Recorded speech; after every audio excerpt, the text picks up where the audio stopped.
gente está falando aqui de anestesia, né? Então, por exemplo, você tem uma ficha anestésica, tá?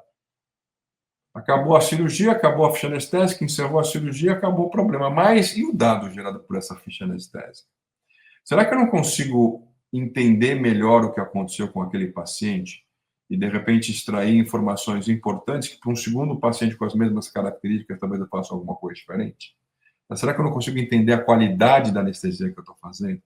Será que eu não consigo intervir nessa qualidade? Será que eu não consigo intervir, entender o perfil de determinados tipos de pacientes, e até de cirurgiões? Ó, com esse cirurgião funciona desta forma, fazer melhor anestesia. Quer dizer, o dado está lá.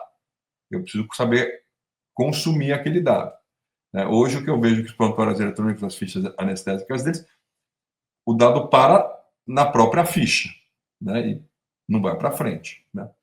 Uma grande crítica que eu faço hoje aos prontuários eletrônicos que existem é que eles investem muito no transacional e zero no analytics. Por que eu tenho que pegar um prontuário eletrônico que por trás é um banco SQL, que é um banco tradicional, sim, e conectar ele com um Power BI? Porque eu não posso criar uma área de analytics porque o banco já é meu. Por que eu não posso já criar os dashboards a partir de um banco que eu já tenha? Entendeu? Uma área que eu possa, por exemplo, configurar um dashboard a partir do dado que já está dentro, embarcado no meu software. Eu preciso conectar com outro software para poder puxar o meu dado. Eu tenho que criar um data lake imenso para poder subir os dados. Tudo bem, até o data lake até entendo, porque muitas vezes eu quero conectar com dados de outros sistemas. Ok, perfeito. Mas o dado que está dentro do meu prontuário, ele se encerra nele mesmo. Por que ele não pode gerar um analytics já, a partir de lá? Por que eu tenho que clicar Power BI, conectar com Power BI, conectar com Tableau, conectar com um BI que eu criei fora? Por que ele não tem um BI embarcado?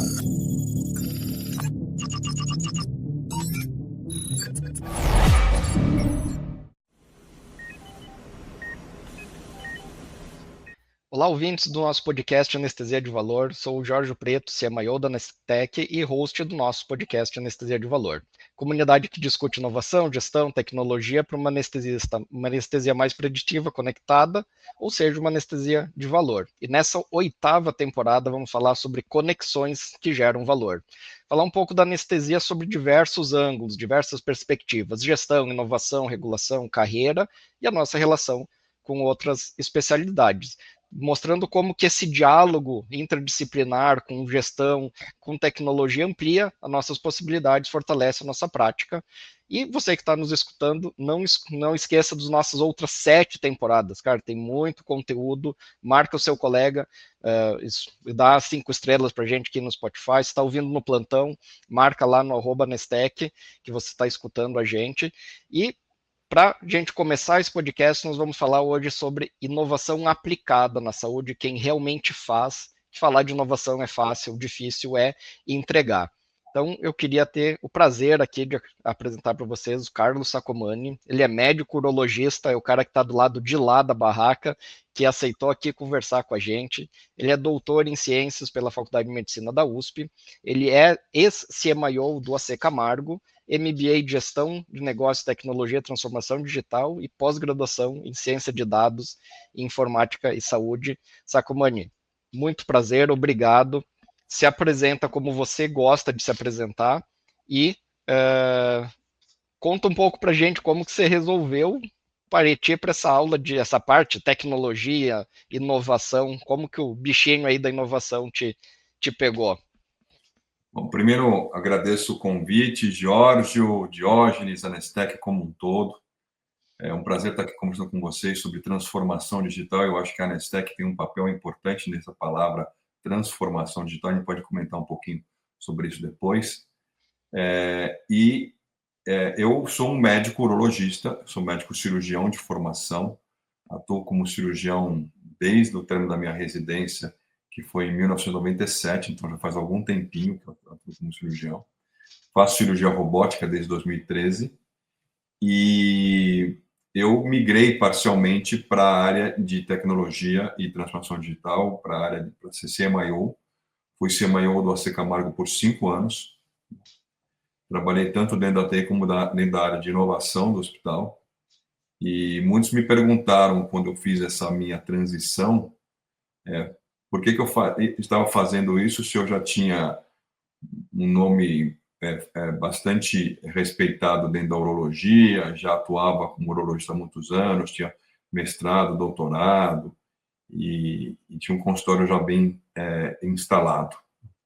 E, na verdade, eu passei a fazer isso por dois motivos. O primeiro motivo é que a inovação e a tecnologia sempre estiveram comigo. Eu programo desde os 14 anos de idade. Meu primeiro computador tinha incríveis 16 KB de memória. E eu aprendi lá atrás a programar em Basic, eu aprendi um pouquinho de COBOL. E eu sempre gostei de tecnologia, montei computador, cheguei a ganhar um dinheirinho vendendo o computador que eu montava. E assim foi, mas eu sempre quis ser médico. Então, quando eu comecei a fazer medicina, talvez a minha escolha pela urologia tenha sido porque naquela época era a especialidade cirúrgica que eu considerava mais tecnológica. Tinha uma série de cirurgias endoscópicas, tinha outras coisas que estavam sendo realizadas, e depois eu passei a fazer algumas coisas um pouco tecnológicas também. Eu implanto neuromodulador sacral, que é o marca-passo de bexiga, digamos assim. Eu faço robótica, eu tenho uma vida muito próxima da tecnologia. Então, acho que ela já estava lá, eu só dei vazão para ela, e eu dei vazão porque, em um determinado momento, lá o hospital precisou da figura do CMIO, principalmente depois da implementação de um prontuário eletrônico aí famoso, que todos devem conhecer, e eu fui para essa área. E, na época, eu até tive uma grande conversa com um grande amigo meu, que eu gosto bastante, que é o José Marcelo, que é hoje diretor-presidente do Oswaldo Cruz, e descobri que eu tinha uma carreira chamada carreira em W, que é quando você faz uma área de gestão, uma área técnica e mantém a sua área assistencial, né? Então, era isso que eu estava fazendo, eu estava criando uma carreira em W, né? E estou muito confortável com essa carreira em W, eu saí da Camargo faz 2 meses, estou num momento de transição agora para, provavelmente, uma outra instituição. E é algo que eu fico muito feliz. Eu acho que nesse momento nós estamos num momento muito importante da transformação digital na área de saúde. Eu acho que a tecnologia ela já chegou há muito tempo na medicina, mas agora ela tá chegando para melhorar a saúde digital, como nós falamos frequentemente, e eu acho que é um caminho sem volta, né? Aí vamos ter aplicativos, vamos ter softwares, aplicações, vamos ter inteligência artificial, a gente pode falar um pouquinho sobre isso também. Tudo isso embarcado hoje na maneira como a gente vai passar a atender os pacientes. E é nesse meio que eu estou agora, divido hoje a minha atividade nessas duas áreas, sou conselheiro de 3 startups hoje, né? Justamente cada uma com sua visão sobre transformação digital e IA. E passei a entender que nesse meio eu também podia contribuir com a medicina de certa forma. Perfeito. A gente tem uma carreira um pouco parecida. Eu também fui programador antes de ser médico, no 286, né? Não programo mais atualmente, mas esse pensamento de programador, quando você confronta ele com o pensamento não linear da medicina, a gente tem uma dificuldade, porque a linguagem de programação ela é muito linear, né? Você precisa encadear os raciocínios, as condutas, as ações. E na medicina a gente não faz isso. E aí, quando a gente olha para como que a gente trata o dado, a informação, a linearidade, a integração entre os sistemas, a gente tem dificuldade de entender, mas como é difícil aplicar esses conceitos na saúde, né? A gente vê que é muito fragmentado, a gente tem informações em stakeholders extremamente importantes, como operadoras, hospitais, clínicas, diagnóstico, e isso se conversa num nível tão básico que é só para saber, tá, é o paciente X do convênio tal. e a linha de cuidado, a linha do dado, a gente fala muito da jornada do paciente, mas paralela à jornada do paciente tem a jornada da informação dele. Só que isso está fragmentado, e aí quando a gente fala em jornada do paciente, diz, a jornada está fragmentada. Sim, está fragmentada como está fragmentada a jornada do dado. Então, como é difícil a gente juntar isso tudo para conseguir ter um olhar mais amplo. Como que vocês conseguiram trabalhar, o que vocês conseguiram fazer de melhoria nesse campo? Porque a gente enxerga aqui na Nestec que a interoperabilidade é a grande dificuldade. Quando você tem sistemas com bases de dados ótimas interoperados, a IA vai fazer muita coisa. Mas em sistemas fragmentados com bases de dados ruins, a IA não vai ter uma aplicação muito interessante. A grande questão, você colocou vários pontos importantes. O primeiro ponto é que são dois mundos diferentes que hoje tem que se conversar. Tá bom? É o mundo da tecnologia e da computação, que é um mundo mais linear, digamos assim, baseado, por exemplo, em lógica de computação, enquanto que o mundo médico, eu não gosto de falar o termo que ele é caótico, mas ele é complexo. Tá bom? Ele não é caótico, porque nós temos protocolo para várias coisas, nós temos o raciocínio clínico que é muito bem fundamentado, mas ele não tem uma linearidade, né? Ele tem muita a característica de aquele paciente expressa os sintomas de alguma forma, o outro paciente de outra forma. Então, toda vez nós estamos lidando com algo novo, apesar da gente saber o que nós estamos tratando. A doença não muda, mas muda o paciente, né? Vocês anestesistas veem isso o dia inteiro, quer dizer, tem lá o protocolo anestésico, mas tem paciente que responde melhor, responde pior, você tem que mudar alguma coisa, e assim vai, né? Tem cirurgia que é mais difícil, que o anestesista tem que fazer algumas ações ali para manter o paciente no cuidado adequado. Ele é o grande, eu acho que o anestesista é o grande guardião do paciente durante a cirurgia, porque o cirurgião está preocupado em operar. Tá? Ele vai fazer tudo que é importante na cirurgia, ele vai prevenir sangramento e outras coisas, ele quer operar bem, mas quem está guardando o paciente, quem está guardando a parte clínica, a evolução do paciente na cirurgia é o anestesista, ponto passivo isso. Tá? Então, são dois mundos diferentes. E aí nós precisamos conectar esses mundos. E aí nós precisamos ter os conectores. As pessoas que falam as duas línguas. Nesse meu processo de transição, o próprio Jota me mandou um artigo do New England Journal of Medicine Catalyst, que é uma spin-off do New England, que fala sobre inovação e gestão. E o tema era Médicos Híbridos, o novo capital social. Ele falava que os médicos que são mais interessantes hoje não são os médicos que fazem só medicina, mas são os médicos que são pesquisadores, que fazem gestão, que são médicos que mexem com tecnologia, que mexem até com a parte jurídica. Esses médicos que têm mais de uma habilidade, eles conseguem criar pontes, e essas pontes são muito necessárias hoje em dia. E tanto o Giorgio como eu, a nossa ponte é com a tecnologia, tá bom? Com a transformação digital. Então, eu preciso entender o problema do ponto de vista de saúde, e não tem ninguém melhor do que profissional de saúde para saber isso, médico, enfermeiro, etc. E eu tenho que conseguir transportar isso para a visão computacional da lógica da computação, da transformação digital, da criação de aplicativos. Tá bom? Não é o mundo deles. O mundo deles é outro. Tá bom? Eu tenho uma coisa que eu falo que é simples de entender. Eles dão 20, 30, 50, 60, 100 cliques no dia e tudo bem. O médico, quando ele dá o segundo clique, ele já está irritado. Né? E por quê? Porque a vida do profissional de tecnologia é ficar frente a um computador, frente à tecnologia, ou mesmo na gestão, mas esse é o mundo dele.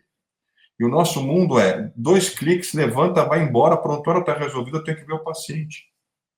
É outro mundo. Tá bom? Eu tenho outras preocupações. Prontuário eletrônico é uma coisa que eu vou passar por ele. Ficha de anestesia, eu vou passar pela ficha de anestesia. Meu foco é o paciente. Só que nós vivemos num mundo hoje conectado, digital, e os recursos digitais estão aí. Eu gosto de uma outra frase, que é de uma outra pessoa que eu admiro muito, que é o Luiz De Luca. Né? talvez vocês conheçam, foi o CEO do Samaritano e do Américas, hoje ele é consultor, mas é uma pessoa brilhante, que conhece muito do mercado de saúde. E ele fala que a palavra transformação digital não foca em digital, foca em transformação. O importante é transformar. E aí, quando eu vejo soluções que estão transformando a experiência do paciente, do médico, do cliente como um todo, é nesse caminho que nós temos que ir. Tá bom, então eu acho que é toda essa questão. E aí isso envolve, hoje, um grande desafio, que é você ter interoperabilidade, como você falou, porque são sistemas diferentes, que vão ter que conversar entre si, seu padrão clássico de interoperabilidade, né, sistemas diferentes que se conversam entre si. Nós temos sistemas legados hoje antigos e sistemas mais recentes, sistemas que vão funcionar em protocolos REST e sistemas que ainda funcionam em protocolos SOAP, por exemplo. Nós temos uma série de necessidades hoje, e eu vejo hoje, por exemplo, que a gente tem que criar um ecossistema. Né? Eu não vejo mais, por exemplo, falar assim, o prontuário eletrônico vai resolver tudo. Não vai. Não vai. A gente tem que começar a pensar em sistemas específicos para determinadas coisas. Não vamos acreditar que o prontuário eletrônico vai criar uma ficha de anestesia perfeita e extrair dado daquela ficha de anestesia. Ele não vai fazer isso.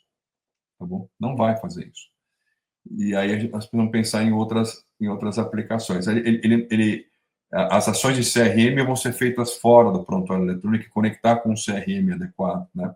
Um Customer Relationship Manager. Então, nós temos várias coisas a evoluir. E aí nós temos que também entender um pouquinho a jornada de dados na saúde para tentar transcrever essa jornada de dados de uma maneira adequada e poder utilizar depois para IA e outras coisas mais. Né? Então, e aí, nesse ponto, eu vejo que, por exemplo, a TI dos hospitais está evoluindo.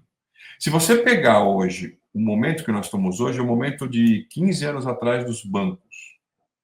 Os bancos, as TIs dos bancos hoje são TIs extremamente evoluídas e participativas do processo. Tá bom? Elas deixaram de ser uma TI helpdesk há muito tempo atrás. Só que na área de saúde, isso está acontecendo agora. As TIs estão aumentando o número de profissionais, a qualificação desses profissionais, o entendimento da área de saúde e etc. Né? E esse é um grande desafio, porque os grandes hospitais hoje do Brasil, eles já estão ficando preparados com TIs mais, digamos assim, parrudas, mais importantes. O AC Camargo, por exemplo, a gente tinha uma TI muito boa, que foi criada quando o Rodrigo Gosling assumiu lá no hospital, e com investimentos como, por exemplo, a gente criar um novo data center, ter um servidor avançado que era um Exodata. Então, nós temos já algumas evoluções lá dentro, e os hospitais grandes estão nesse caminho, tá bom? Mas nós temos no Brasil vários hospitais pequenos com TIs pequenas e que também tem que usar os recursos digitais. E aí, nós temos que entender o problema também dos hospitais pequenos e, de alguma forma, ajudar para ter a possibilidade de implantar sistemas mais leves e mais dinâmicos, né, para TIs que talvez não tenham uma grande robustez, não tenham, por exemplo, um data center como o do AC Camargo, que funciona 24/7, ele só para alguns segundos por dia, ele é um tier 3. Né? Então, é nesse sentido que nós estamos. E aí eu acho que profissionais que entendem os dois lados precisam ajudar nesse processo, precisam ajudar no processo até de entender onde está o dado, como é que eu vou puxar o dado para ele ficar disponível, como é que eu vou usar esse dado, o dado está suficiente para mim, o que eu posso absorver daqueles registros que a gente tem. A gente está falando aqui de anestesia, né? Então, por exemplo, você tem uma ficha anestésica, tá? Acabou a cirurgia, acabou a ficha anestésica, encerrou a cirurgia, acabou o problema. Mas e o dado gerado por essa ficha anestésica? Será que eu não consigo entender melhor o que aconteceu com aquele paciente e, de repente, extrair informações importantes que, para um segundo paciente com as mesmas características, talvez eu faça alguma coisa diferente? Será que eu não consigo entender a qualidade da anestesia que eu estou fazendo? Será que eu não consigo intervir nessa qualidade? Será que eu não consigo intervir entender o perfil de determinados tipos de pacientes, tipos e até de cirurgiões, com esse cirurgião funciona desta forma, fazer melhor anestesia. Quer dizer, o dado está lá, eu preciso saber consumir aquele dado. Né? Hoje, o que eu vejo que os prontuários eletrônicos, as fichas anestésicas deles, o dado para na própria ficha, né? E não vai para frente. Né? Uma grande crítica que eu faço hoje aos prontuários eletrônicos que existem é que eles investem muito no transacional e zero no analytics. Por que eu tenho que pegar um prontuário eletrônico que por trás é um banco SQL, que é um banco tradicional, Sim. e conectar ele com um Power BI? Porque eu não posso criar uma área de analytics porque o banco já é meu. Por que eu não posso já criar os dashboards a partir de um banco que eu já tenha? Entendeu? Uma área que eu possa, por exemplo, configurar um dashboard a partir do dado que já está dentro, embarcado no meu software. Eu preciso conectar com outro software para poder puxar o meu dado. Eu tenho que criar um data lake imenso para poder subir os dados. Tudo bem, até o data lake até entendo, porque muitas vezes eu quero conectar com dados de outros sistemas. Ok, perfeito. Mas o dado que está dentro do meu prontuário, ele se encerra nele mesmo. Por que ele não pode gerar um analytics já, a partir de lá? Por que eu tenho que clicar Power BI, conectar com Power BI, conectar com Tableau, conectar com um BI que eu criei fora? Por que ele não tem um BI embarcado? Né? Não sei até hoje por que ele não tem um BI embarcado. Acho que falta de visão mesmo. Então é isso. Essa era uma pergunta que eu ia te fazer, como que você enxergava isso? Porque essa visão, eu compartilho totalmente da visão. Foi um dos motivos que nos levou a empreender para tentar fazer algo diferente, para você ter não só o dado sendo captado no point of care, mas fazendo toda a parte analítica e entregando esse dado já preparado para uma tomada de decisão. Eu sempre falo assim, né, que o dado ele é matéria-prima. Ele não está pronto para o usuário final. O pessoal fala, porque o dado é o novo petróleo. Sim, petróleo também é matéria-prima. Ele tem que ser extraído, refinado, transportado e colocar na bomba. E daí você chegar lá, eu sou o gestor assistencial. Você vai lá e fica do lado da bomba do dado assistencial. Não te serve, se você colocar álcool num carro a diesel, não funciona. Então, se o gestor financeiro, ele não quer saber o dado assistencial, o gestor assistencial não quer saber o dado financeiro.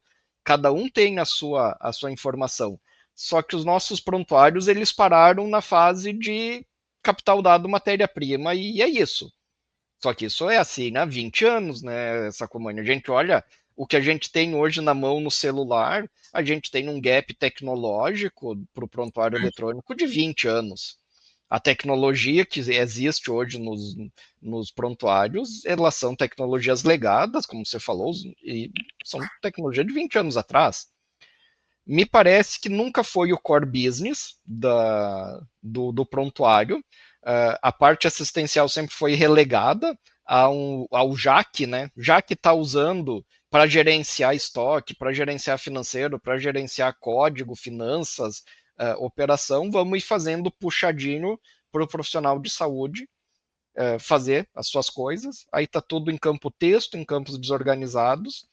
E isso nunca foi importante de alguma forma, não para ter uma ação específica. E eu acredito realmente que hoje toda essa discussão, né, um pouco de hype com IA, ele vai nos colocar a luz exatamente sobre esse ponto. Porque não vai adiantar, eu não vou conseguir colocar uma IA para. Não é que ela não consegue ler texto, que não consegue pegar dado desestruturado, só que isso baixa a precisão. E o que a gente faz na medicina é algo extremamente preciso, eu não posso ter 90% de certeza dessa informação.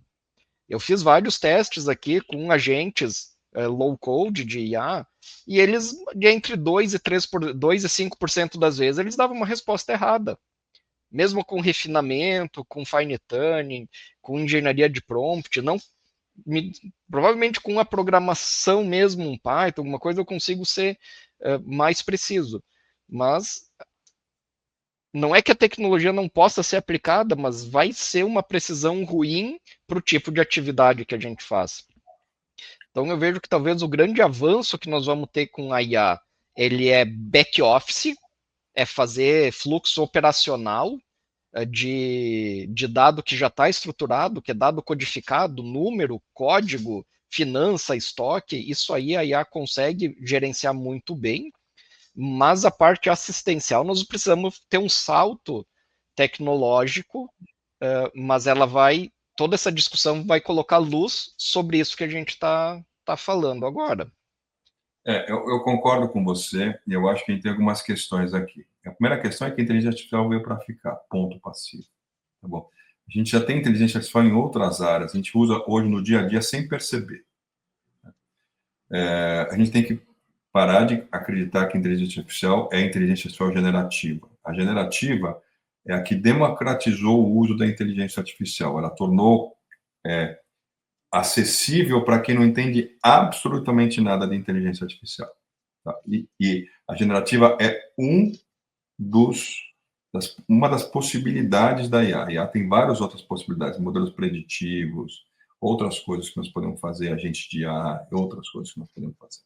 Bom, podemos criar outras análises com inteligência artificial, deep learning, rede convolucional, por exemplo, para fazer análise de imagem. Hoje, Vision Transformer está aparecendo agora para fazer análise de imagem também. Quer dizer, tem outras coisas que nós podemos fazer. Mas nós temos um ponto crítico aqui. O ponto crítico é dado. Inteligência artificial não é igual à inteligência humana. Eu ouvi falar várias, não é igual à inteligência humana. A inteligência humana é criativa. A inteligência humana, a gente toma uma decisão sem dado, ou com pouquíssimo dado. Eu raciocino e tomo uma decisão. Meu estado emocional, meu estado psicológico pode mudar a minha decisão. Tá bom? Nada disso acontece em inteligência artificial, pelo menos não hoje. A inteligência artificial é puramente baseada em dados. Aí, quanto melhor o dado, melhor a gente vai conseguir montar os algoritmos e melhor a gente vai ter, melhores resultados vamos ter. Garbage in, garbage out. Quer dizer, lixo que entra de dado é lixo que sai de algoritmo. Não adianta. Tá bom? E aí, nós temos duas vertentes principais na área de saúde. Uma que vai ser para apoio administrativo, gestão, e eu acho que isso, se a gente teria que correr para organizar o dado, porque eu consigo fazer isso para ontem. Tá bom? Recurso tecnológico tem. Eu posso tentar prever gloss, eu posso auxiliar a criar uma tarefa automatizada usando um agente de IA, perfeito, tá bom? Apoiar um agente de IA mais um RPA, ele faz uma tarefa automatizada para mim, perfeito, não tem problema nenhum. Só que do outro lado tem a parte clínica. A parte clínica ela é mais difícil. Primeiro, porque ela precisa seguir o ritual da ciência. Você, Giorgio, não faz nenhuma anestesia com uma droga nova se ela não tiver lá algumas publicações que você leu, você foi no congresso, as pessoas falaram, é uma nova maneira de fazer uma anestesia X, e você vai lá e, agora estou mais seguro, porque tem validação, tem publicação, tem trabalho, tem guideline, tem diretriz, e eu vou lá e faço. Ok? Cirurgia é a mesma coisa. Bom, ninguém sai aí, poxa, acordei hoje de manhã, resolvi fazer uma cirurgia diferente. Não. As técnicas estão lá, as técnicas foram validadas, elas acabam indo para diretrizes, você sabe a indicação, sabe as complicações, tem todo um ritual ali. Por que seria diferente com o algoritmo de inteligência artificial? Não pode ser. Quando eu vou dar um diagnóstico que um nódulo de pulmão, provavelmente um câncer de pulmão, eu usar um algoritmo com rede convolucional que analisa uma ressonância e me dá esse diagnóstico, tá bom? Eu tenho que entender que esse diagnóstico vai ser usado numa pessoa, uma vida ali. Então eu tenho que saber, eu tenho que ter a validação que tipo é para aquela população funciona, mas e validação externa, uma segunda população vai funcionar também, tá bom? Qual foi a métrica que foi utilizada? Se é diagnóstico, a métrica tem que ser a mesma métrica de outros exames diagnósticos, curva ROC, por exemplo. Tá? Então a gente tem que trabalhar em cima disso, publicar, entender e aí usar. Então vai demorar um tempo para isso acontecer. E muitas vezes, logo no começo, como foi CMIO, chegavam empresas, startups com algoritmos, e eu fazia uma pergunta e já derrubava a empresa de entrar no hospital. Publicou? A resposta era ainda não. Então, se você não publicou, você pode entrar aqui no AC Camargo, no caso. Mas como projeto de pesquisa. Bom, porque a gente não vai usar no paciente fora de projeto de pesquisa, né, sem ter CLE, sem nada, até a gente ter uma validação adequada. Validou, está em ordem, está ok, tudo bem, aí eu posso começar a usar. Né? Então, esse ritual vai demorar um pouco mais. E aí o CMIO tem que ser o guardião disso no hospital. É ele que vai olhar e falar assim, dá para usar, não dá para usar. Tá bom? O outro lado da gestão, acho que ele vai muito mais fácil, muito rápido. Só que, de novo, interoperabilidade e dado. Ponto passivo. Tem que organizar os dados. Tem que ter arquitetura de dados adequada. Tem que ter input de dados adequado. Uma discussão que eu sempre tive é assim, eu vou investir numa arquitetura de dados para Big Data, não sei o quê, com vários nós, ok, tá bom, mas e o input de dado feito pelo profissional de saúde? Está adequado? O prontuário fornece para ele as condições de fazer um registro adequado? Ou não? Ou ele tem que dar 10 cliques para conseguir imputar colocar uma informação e aí a informação fica toda truncada ali dentro, porque o profissional não tem paciência de dar 10 cliques. Nem deve ter. Né? Como você falou, a maioria dos prontuários eletrônicos ela foi criada baseada em ser um ERP, um Enterprise Resource Planner, que é para fazer a parte administrativa. E aí descobriram em algum momento que você precisa de uma máscara clínica, ponta de cá é o point of care, é o atendimento do paciente. Né? E aí fizeram isso, mas não fizeram, talvez, da maneira como a gente teria que se envolver hoje para fazer. Eu tenho várias perguntas sobre isso. Eu até brinco em algumas aprendizagens que eu faço. Eu gostaria muito que ressuscitar o Steve Jobs e dar uma função para ele. Cria um prontuário eletrônico para mim. Tá bom? Eu tenho certeza absoluta que ele ia revolucionar a maneira, porque ele enxerga muito o usuário. Quando ele criou o iPhone lá atrás, se vocês pegarem a apresentação do Steve Jobs, ele fala da seguinte maneira: ele fala lá do iPhone, ele fala do teclado, que não existe teclado no iPhone dele, que a tela era grande, para você conseguir ver que o teclado já era digital, desde o primeiro iPhone o teclado sempre foi digital, tá bom? E aí ele comparava com o BlackBerry, que tinha aquele tecladinho ali, né? E o Palm Treo. Eu tive um Palm Treo que usava o tecladinho, tá? E aí ele faz uma provocação. Ele fala: não, a gente tirou o teclado. O que a gente vai fazer agora para colocar a tela? Ele mostra um sticks. Lembra da canetinha? Né? Ele mostra um stick. E aí ele fala para você assim: vamos colocar isso? E aí você fala: mas você vai perder, você não vai achar onde é que está a minha canetinha. Vamos usar a melhor caneta que nós temos, o dedo. E aí, o Luiz falando de dedo é até piada pronta, mas tudo bem, né? E aí ele começou a fazer. E hoje o conceito é básico. Nenhum celular hoje sai com canetinha, gente. Tá bom? Revolucionou. Em prontuário eletrônico, nós estamos esperando esse momento acontecer. Nós temos que revolucionar, nós temos que entender uma maneira diferente de ter. E talvez nós temos que beber um pouquinho no que quem não faz prontuário está fazendo. Tá bom? Será que não tem uma maneira melhor de eu fazer as coisas? Né? De eu colocar o dado, um cliquezinho aqui, um campozinho ali, um touch, alguma coisa do gênero, facilitar de alguma forma? Com certeza tem. A gente tem que investir um pouco mais em usabilidade. E outro ponto é a interoperabilidade, que é outro grande problema. Né?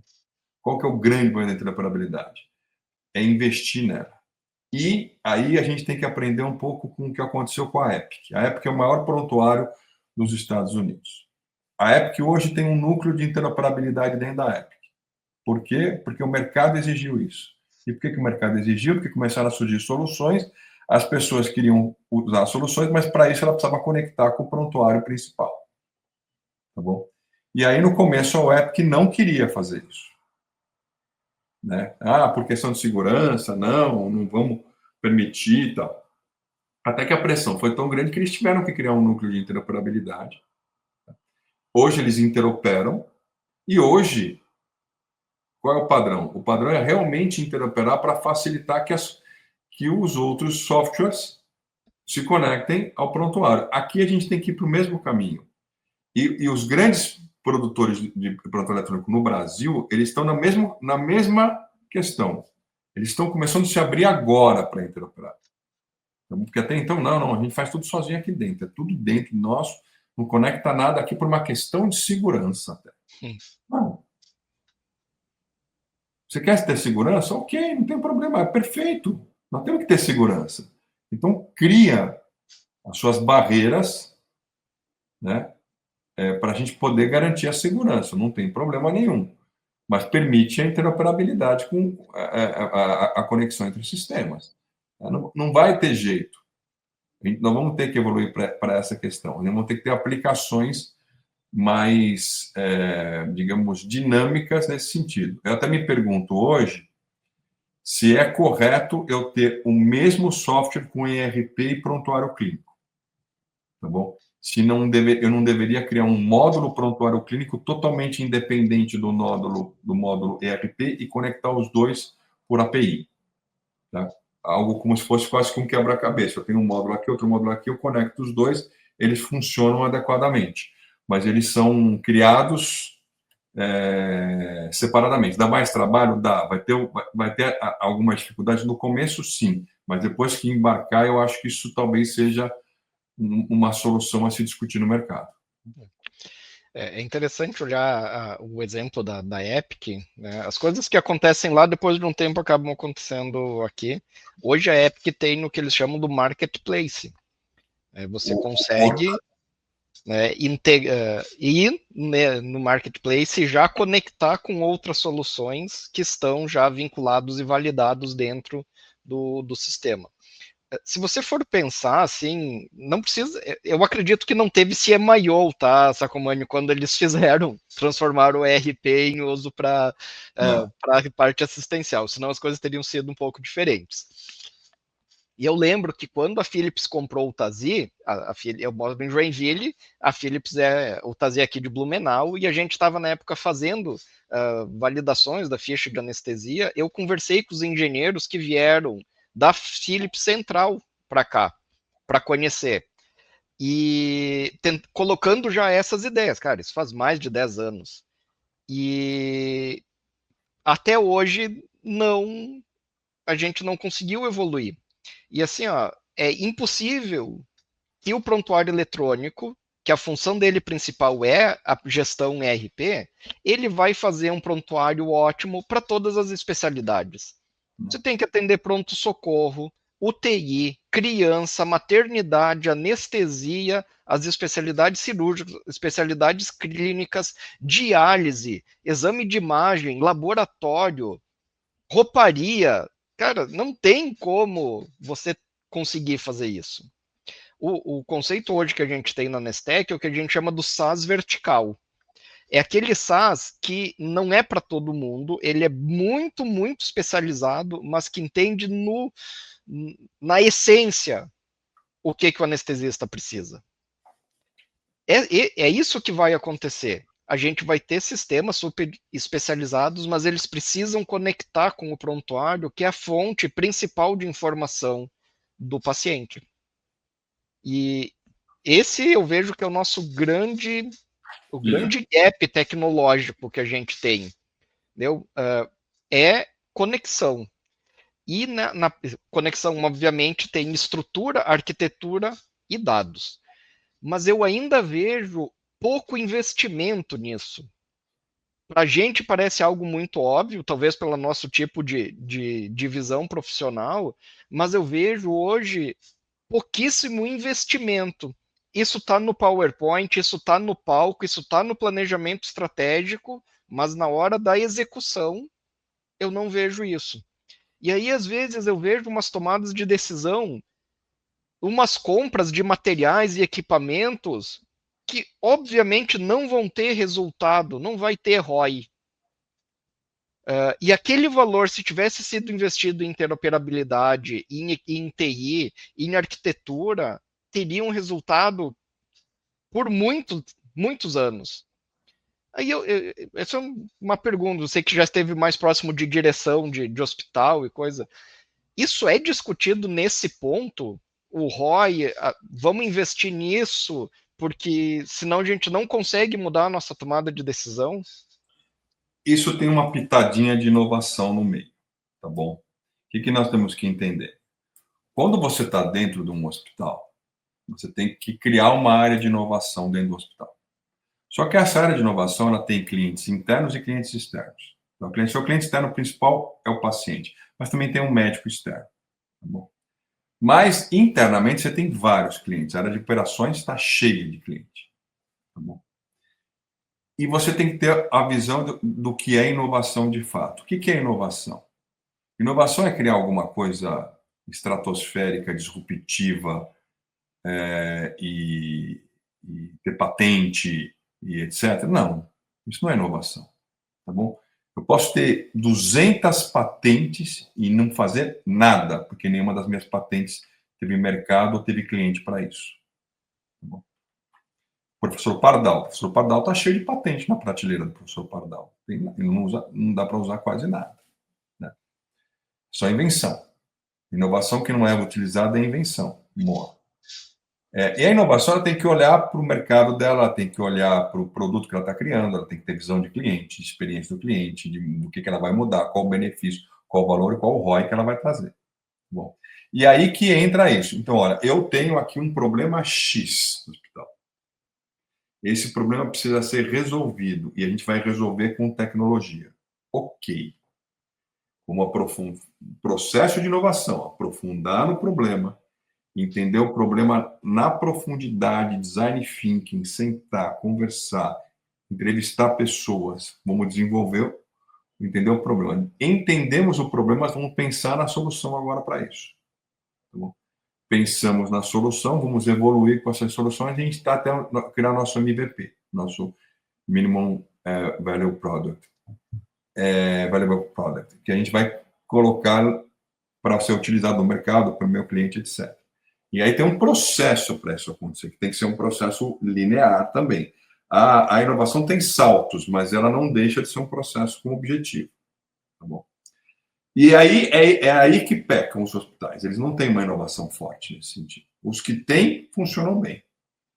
Né? Os que não têm, não fazem nada. Essa inovação é incremental. Eu não estou procurando nada disruptivo. Até posso ter algumas visões disruptivas, mas a premissa é fazer melhor o que eu já faço. Tá bom? E aí, alguns hospitais, eles focam especificamente no que a gente chama de P&D, pesquisa e desenvolvimento. Pesquisa e desenvolvimento é importante? É. Mas se eu focar só em pesquisa e desenvolvimento, eu não faço inovação. Porque eu não tenho nem dinheiro para conseguir fazer. Tá bom? Pesquisa e desenvolvimento é caro e demora. 3 a 5 anos para um produto sair adequadamente, talvez. Tá bom?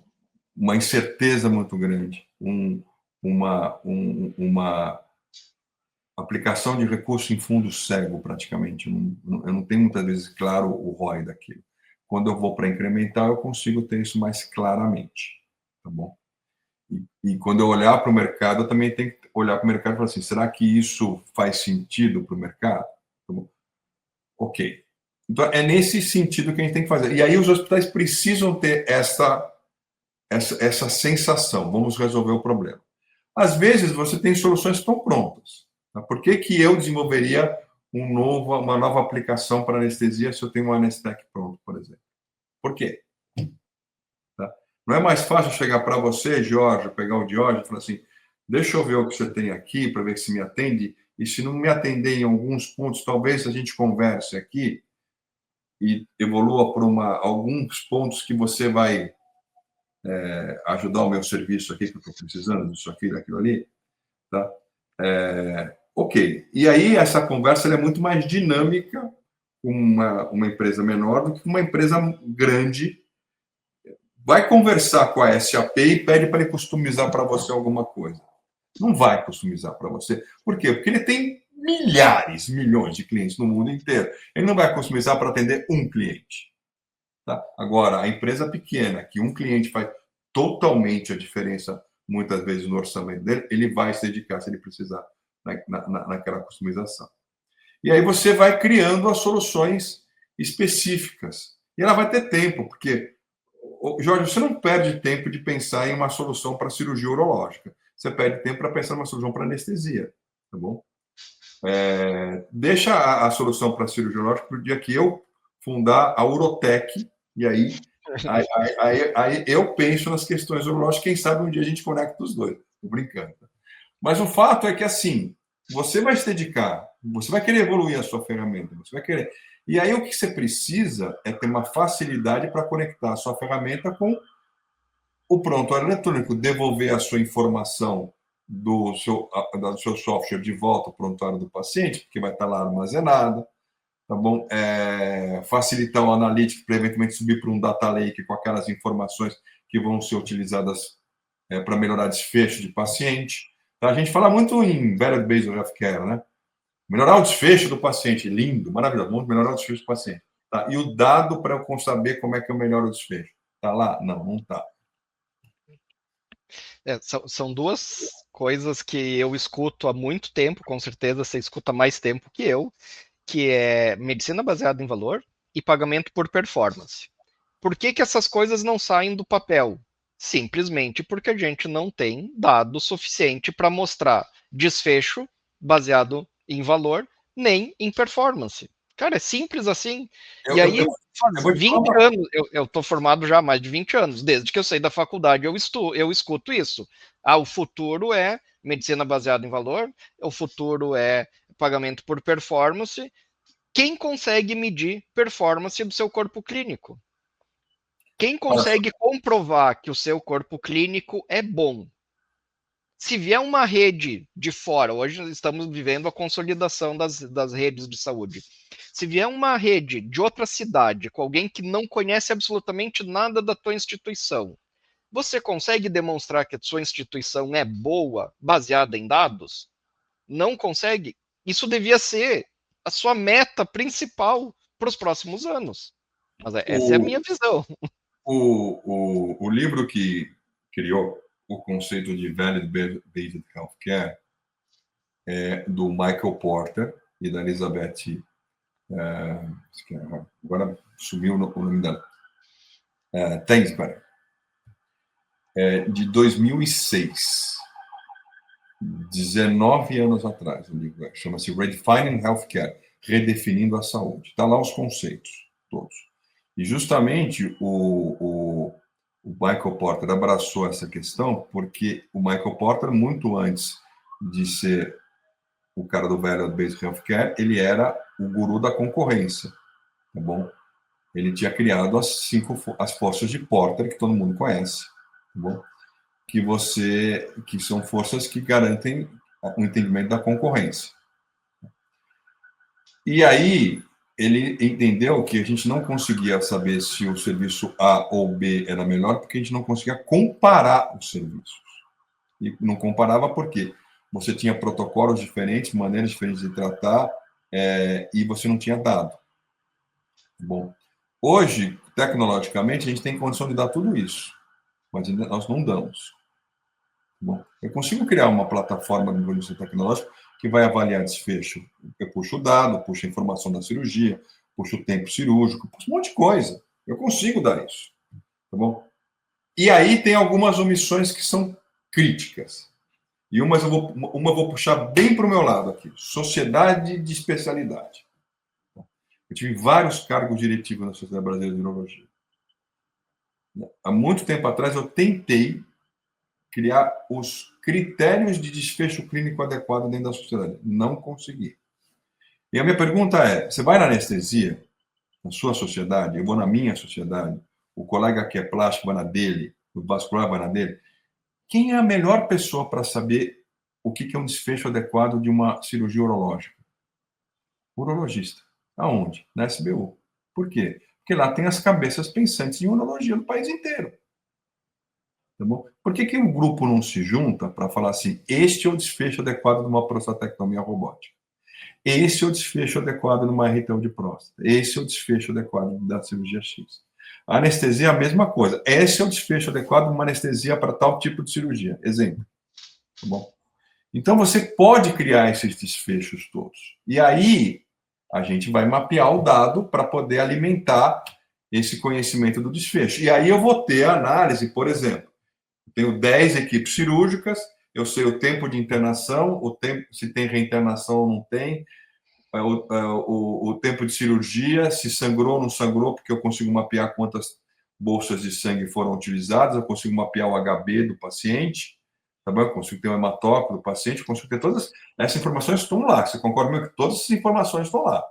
Tá? Aí eu pego essas informações e falo assim, a equipe A demora numa RTO de próstata 1 hora. O paciente não reinterna, o índice de reinternação dele é 2%. O índice de sangramento é 1%, tá bom? O sangramento importante é 1%, tá bom? E o índice de satisfação do paciente é 90%. Ok, essa é a equipe muito boa. Aí eu tenho uma outra equipe que o tempo de cirurgia dela é 2 horas, reinternação é 20%, 15% de sangramento e a satisfação do paciente é 70%, vamos dizer assim. Então, uma equipe que está abaixo. Tá? Aí eu pergunto para você como paciente, você quer ir para o cirurgião 1 ou para o cirurgião 2? Você quer ir para o cirurgião 1, com dado. Tá? E o hospital é muito importante para o hospital isso, porque o segundo grupo está gastando dinheiro. No modelo hoje que nós temos de diária global, de tentar fechar pacote, estamos tentando fazer bundle payment, né, que são aqueles eventos juntos, não dá mais para eu pensar num cara que gasta muito dinheiro dentro do hospital. Então, é ruim do ponto de vista clínico para o paciente, isso é ponto passivo, mas é ruim do ponto de vista administrativo e financeiro também. E eu preciso chamar essa segunda equipe e falar, meu amigo, é o seguinte, se você continuar assim, você não opera mais essa cirurgia aqui no meu hospital.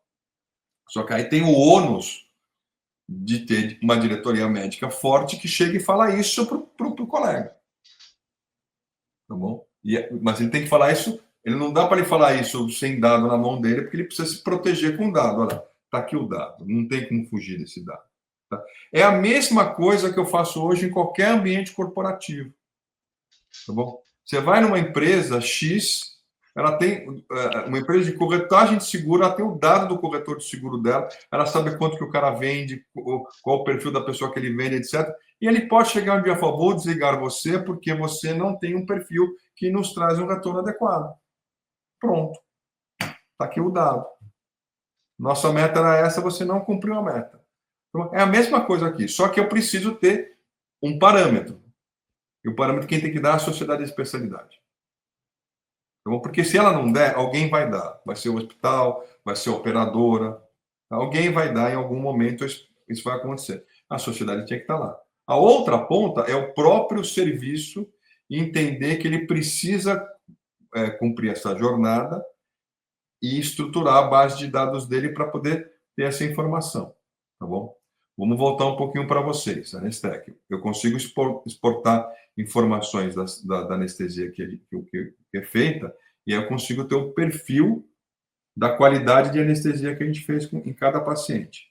E aí, eventualmente, o gestor da anestesia ele pode olhar e falar assim, precisa melhorar. Precisa melhorar todo mundo? Não, esses caras aqui estão fazendo bem, mas esses aqui não estão, vou conversar com eles. Não é para punir, não.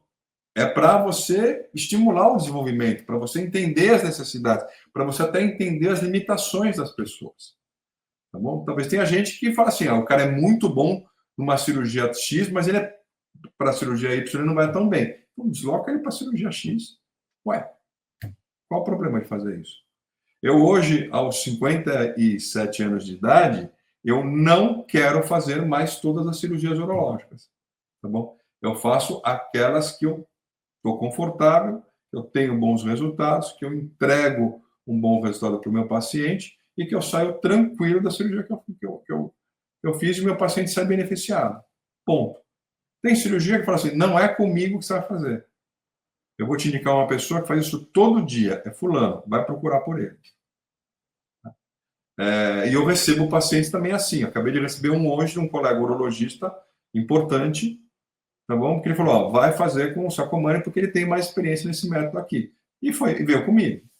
Então eu consigo entregar melhor para ele. A gente precisa entender isso também. Só que a gente só vai entender isso com dado. Eu costumo dizer nas minhas aulas que essa é a realidade brutal do dado. Porque ninguém sai de casa pensando que vai fazer uma cirurgia ruim ou que você vai fazer uma anestesia ruim. Você acredita que você está fazendo o melhor possível, na imensa maioria dos profissionais. Só que às vezes, quando você mede e você tem a realidade brutal do dado e você vê que você não está tão bem quanto você achava que estava. E aí você tem a chance de melhorar, porque o nosso sistema de saúde hoje é um sistema que não aprende consigo mesmo. E aí a gente fica repetindo condutas e esperando ter um resultado diferente, o que é uma coisa simplesmente paradoxal, né, beirando ao impossível. Né? Pensa, por exemplo, do lado público. Tá? A gente tem a RNDS, Rede Nacional de Dados em Saúde. Funcionou muito bem na pandemia. Eu sabia quantos pacientes tinham internado em Covid, onde eles estavam internados, se tinha tomado vacina sim ou não, se o teste era positivo ou negativo para a Covid, eu sabia do Brasil inteiro. Tá bom? E colocava tudo lá no Conect SUS, tudo no meu SUS digital. Tá bom? Via RNDS. Por quê? Porque o dado subia adequadamente e interoperava. O laboratório, independente do LIS, do sistema de laboratório que tinha, ele conectava com a RNDS. Tá bom? Essas informações. A gente não faz para mais nada. Tá bom? E eu devia estar fazendo para tudo. Qual é a qualidade de atendimento de câncer de mama que eu tenho no Brasil? Não sei. Câncer de próstata? Não sei. Eu não sei. A gente não tem o dado. E o dado devia estar lá, porque tem DataSUS, tem um monte de coisa que podia organizar esse dado, levar para algum lugar e guardar esse dado ser processado depois para entender. Aí pode começar a conectar a inteligência artificial. Quer dizer, tem uma jornada importante aí. E essa jornada tem um valor inestimável, porque a partir do momento que eu consigo entender melhor os desfechos, entender melhor o funcionamento das coisas, entender melhor os resultados que eu estou entregando, eu também vou entender, eu vou racionalizar os custos. Eu não quero entrar aqui em questão política, nem em questão de interesses para isso não ficar tão claro, mas, assim, a minha pergunta é, eu consigo gerir o SUS hoje muito melhor do que eu consigo hoje, com dado. Quem está fazendo isso muito bem hoje é o NHS. Você vai lá para o Reino Unido, eles têm toda a questão de dados já muito bem organizada, justamente porque eles já viram, olha, eles são um país desse tamanho, que tem um PIB desse tamanho, tá bom? E que fala em déficit orçamentário do NHS. E como é que eles estão atacando o déficit orçamentário do NHS? Fazendo análise do que vai ser introduzido em termos de tecnologia, ATS adequado, e também entendendo os dados para entender o que eles têm que fazer para fazer uma gestão adequada do paciente deles. Tá? Até por uma questão até de local. Você consegue saber, no NHS, se aquele general practitioner daquela região distrital consegue ter bons índices de hipertensão, de controle de diabetes, etc., porque você tem o dado que é guardado. E aí é importantíssimo, porque uma população bem gerida complica menos, sobrecarrega menos o sistema. Hipertensão controlada reduz a chance de AVC, reduz a chance de AM, reduz a chance de uma série de questões, tá bom? E vai reduzir, obviamente, o uso de stent, vai reduzir o uso vai investir menos em UTI, fisioterapia para o componente que ABCzou, e aí isso reduz o custo do sistema como um todo, tá bom? Por isso que aí a gente começa a conseguir equilibrar a curva, tá bom? Tecnologicamente, se eu for perguntar para você, Jorge, você vai falar para assim, a condição a gente tem. Falta uma vontade e falta a disposição, digamos, administrativa de criar essas coisas. Então, agora, vamos esquecer um mundo macro, que é um mundo do SUS, que é grande, que é uma coisa multifacetada. Vamos pegar o nosso hospitalzinho, nosso hospital de alguns 150 leitos que a gente tem ali, e que é o meu mundo, o meu microcosmos, a minha microeconomia que eu consigo gerir. Eu não consigo gerir o macro, mas eu consigo gerir o micro. Mesmo no micro, a gente não tem a qualidade de dados necessária para conseguir fazer esse tipo de gestão. Exato. Bom, Sacomani, a gente já está aqui pegando um bom tempo já de conversa. Se deixar, a gente fica muito tempo aqui conversando. Eu queria te agradecer muito por ter compartilhado a experiência aqui com a gente. Eu queria ir para o encerramento com esse último pensamento do que a gente estava falando, que existe tecnologia, mas está faltando visão, e visão transformada em ação, realmente investir. Quando eu falo investir é em pessoas, é em tecnologia, é em recursos, é em tempo, é em energia, tudo isso é limitado. E eu vejo pouco investimento nisso, que é o que vai nos possibilitar dar o salto tecnológico, porque a tecnologia ela está nos inundando e nós estamos ficando com as ilhas dos hospitais, do sistema de saúde está ficando ilhado sem conseguir abraçar grande parte das tecnologias por dificuldades estruturais, que foi o que a gente falou aqui. Sacomani, muito obrigado. Eu queria que você deixasse agora uma mensagem final também para os nossos ouvintes e como que o pessoal pode te encontrar, alguma rede social, algum contato, como que você gosta de ser abordado. Bom, eu quero agradecer de novo o convite. Eu acho que, como você falou, a gente tem muito assunto para tratar. A gente, para mim, quase não falou de inteligência artificial aqui, mas eu acho que deu para entender um pouquinho da nossa visão. A mensagem que eu deixo é a seguinte: é essa justamente que a gente acabou de falar. A tecnologia existe, nós precisamos ter disposição e pessoas capacitadas para isso. E nesse contexto, eu acho que profissionais de saúde que entendam de tecnologia, eles ajudam.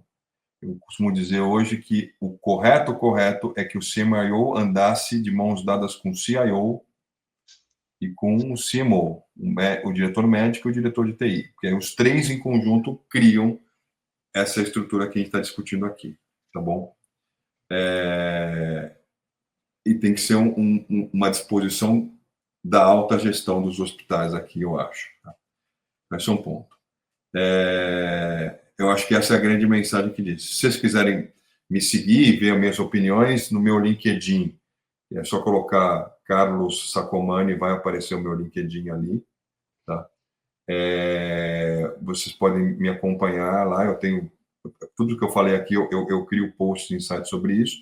E se quiserem ter uma visão mais de urologista, é o meu Instagram, Dr. Carlos Sacomani, tudo junto, que é o meu Instagram profissional. Muito obrigado, viu, Jorge? Obrigado pela oportunidade. Sacomani, muito obrigado. Para os ouvintes que ficaram até aqui, não esqueçam de compartilhar se vocês querem algum outro assunto semelhante, façam suas sugestões. E não esqueçam de ver nossas outras 7 temporadas, muito conteúdo na nossa comunidade aqui, Anestesia de Valor. Muito obrigado e até o próximo episódio.